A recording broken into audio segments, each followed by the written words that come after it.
Today we are going to the skate park. We're going to be showing how the skate park actually helped me make a 7-figure electrical business. And it's going to sound a little bit strange, but I think you're going to see there's a lot of comparables in terms of self-discipline, mindset, what is possible. And a lot of the business trainings and mindset trainings are found and limiting beliefs are unlocked through the skate park. So come check it out. And we've arrived where it all started.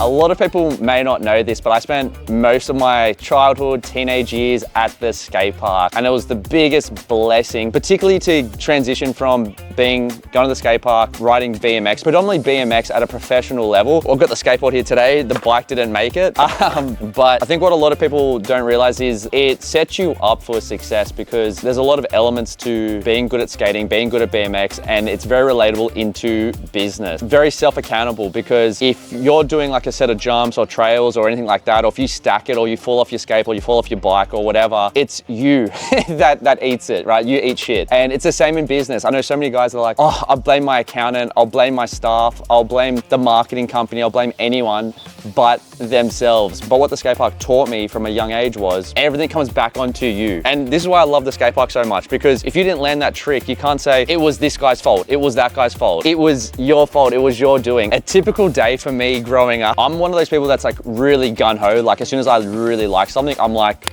all in, I'm all or nothing. So same with my electrical business, my coaching business, and of course, skating, BMX and all of that, I was all in. So a typical day would be go to school, come home, I would then log onto the computer, and there was a lot of vlogs of like certain companies. So I'd be looking at all the BMX forums, seeing if there's any new footage. I was very into looking at what's happening in America, not just Australia, because you guys might not realize this, but there's a pretty big world out there. I was even looking at what's happening in Spain. There's a lot of good BMX and skating coming out of Spain. So I'd log on to about 6 different forums to see if there was new footage and of my favorite riders and skaters and stuff to see what they're doing. And then I would consume all of this content about BMX and skating, and then I would then go implement it at the skate park. I was like, oh my God, did you see this skater land this trick? You see that BMX rider do that? I'm gonna try that now. And I just loved it. I loved pushing myself to the next limits, and I couldn't go to the skate park every day after school. This was actually where I learned to skate here. This is where it all started, at Cherrybrook Skate Park. But I spent most of my years actually at Thornley Skate Park, called the Brick Pit. Every Friday night after school, I would either ride to the skate park from Beecroft to Thornley, or I'd catch the train there. And then on a Saturday, I would go to different skate parks throughout Sydney, or Sunday if that was, because I was working at McDonald's as well at the time. So, you know, I'd either work at McDonald's on Saturday, go to the skate park on Sunday, or vice versa. And I'd even just be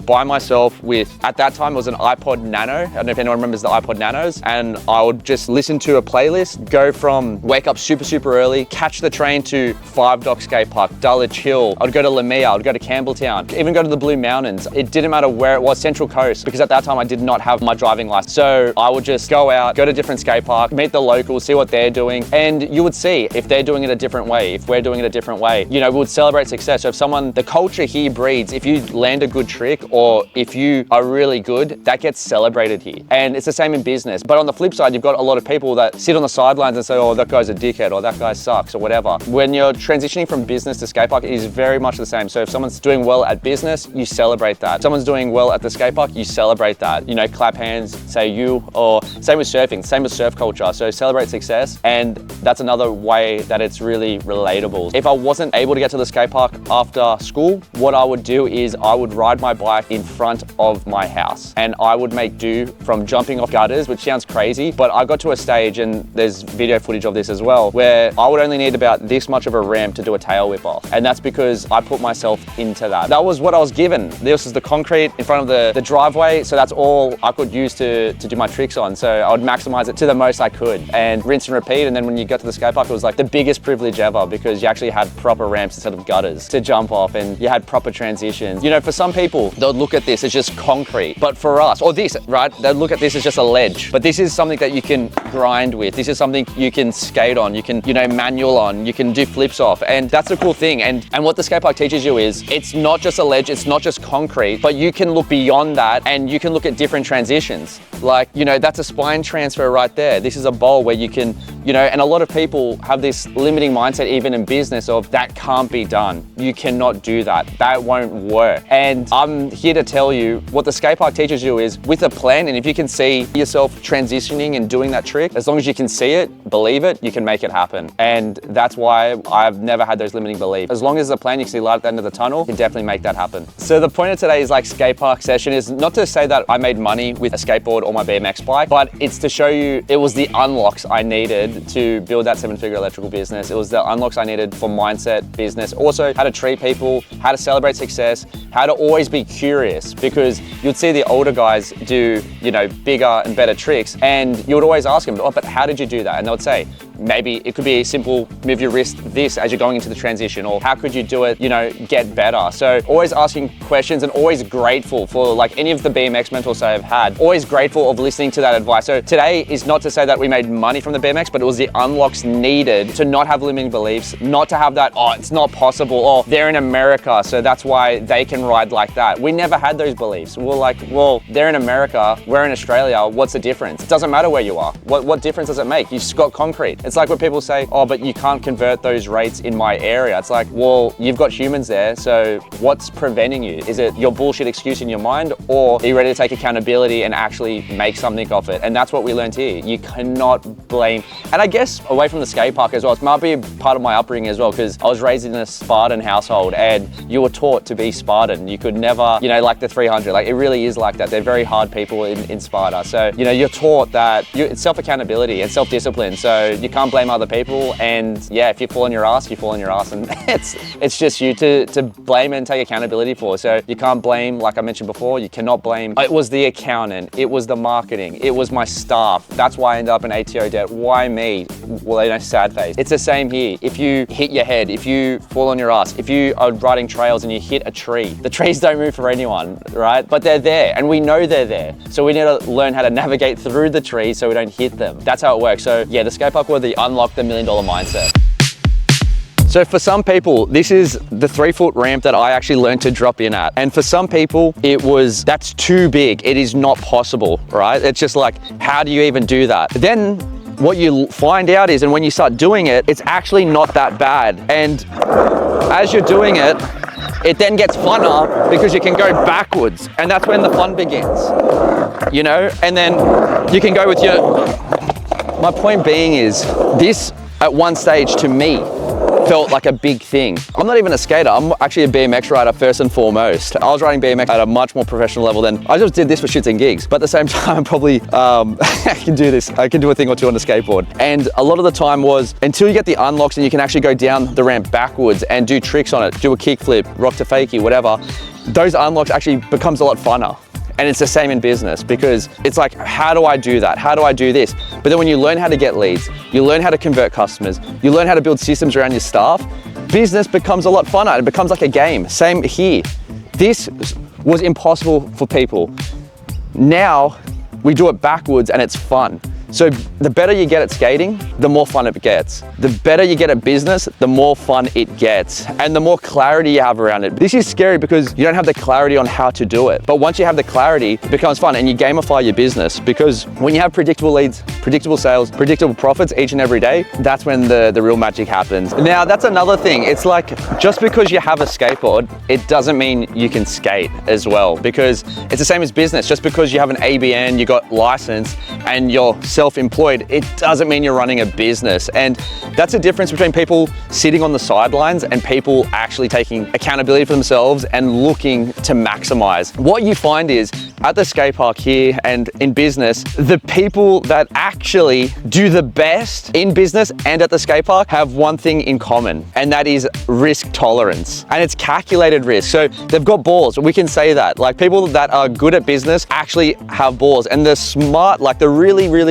smart people that are like overthinkers, all the A-grade students that are getting good mark in physics, in math and all of that, they suck at business. Why? Because they've got an engineering mindset and they overthink everything. And it's, they're so on the opposite to risk. Whereas the best people at the skate park, the best people in business have balls and they shoot then aim. That's the difference. Whereas, you know, if you're sitting on the sidelines, nothing happens on the sidelines or sitting on the fence. And that's why people stay where they are, because nothing changes if nothing changes. Just because you have a skateboard doesn't mean you're a skater. Just because you have a ABN, a website and a truck and a license, doesn't mean you're running a business. Business does take risk, but it's calculated risk as well. Because if you're just starting out, I wouldn't say to go to this ramp over here, right? Which is the biggest one here. We call that the large, we call that the small, we call that the medium. You're not gonna start on the large because that's the largest ramp. You start on the small, then you go onto the medium, and then of course, you then graduate at the large. But guess what? That's not graduation, because that's graduation here.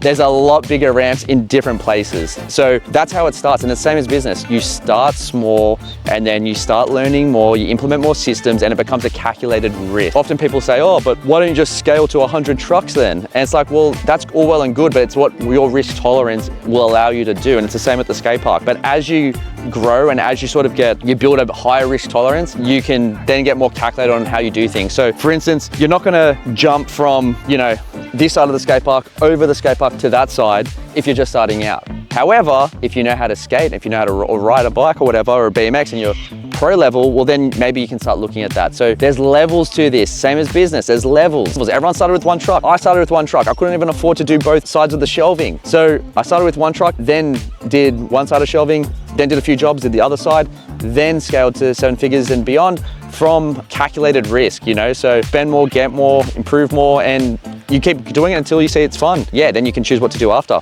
It's all about calculated risk, but if you're sitting on the sidelines, then you're never gonna be able to get to the large. So that's why it's really, really important to actually learn how to skate, run a business, right?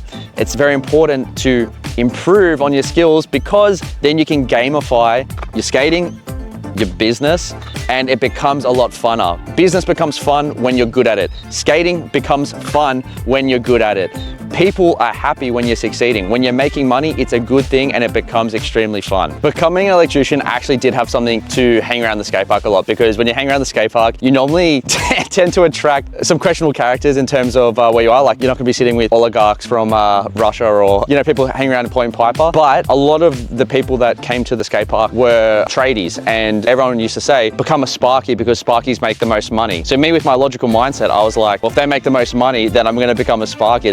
Why would you want to make less money? So that's why we did that. And they also mentioned that when you are a Sparky, you can put your skateboard, put your bike in your car, do a few jobs, and then go straight to the skate park after work. And I was like, that's living. How good's that? Like, if I'm doing a job in the Northern Beaches, if I'm doing a job in the Shire, if I'm doing a job anywhere, I'll just go to the nearest skate park after work, and that is awesome. And, you know, the skate park, the BMX, the surfboard, whatever, will fit in the back of the van, and happy days. Another unlock was if I go to America, or if I go to Spain, if I live overseas or wherever, because I was always like a freedom fighter, right? I was always like just chasing freedom. So if I go anywhere overseas, I can take my bike, I can take my skate park, and I can take my trade license, and I can work anywhere in the world. And for me, that was just full freedom, and I thought that was so awesome. So that was the part of the reason why I became an electrician. And in actual fact, a little bit off topic here, but you know, the skate park had a lot of different walks of life here. And even on this ledge, as we're sitting on, you know, you would have people here that one would be a bong rat, one would be a pro skater, one would be a pro BMXer, one, you know, you would have just a local coming here to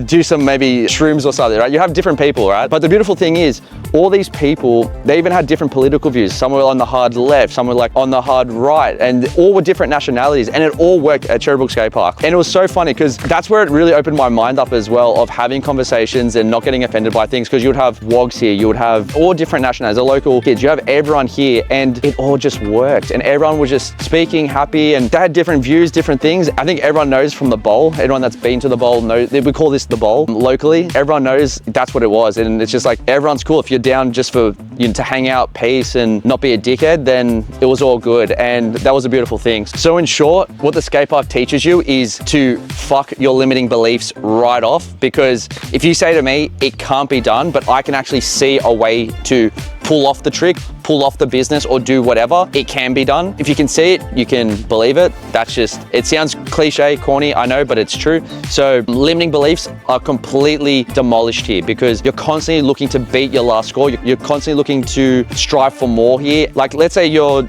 jumping, you're constantly looking to improve your last performance. So let's say you air this high, now you want to air this high, air that high, and you're constantly looking to level up. So limiting beliefs are all squashed here. They don't exist at the skate park. What else doesn't exist is blaming other people. It's all about self-accountability here. So you can, if you land on your ass, it's your fault. You can't blame other people. It's all on you. So if you want to strive for more as a skater or a BMX rider, it's all on you.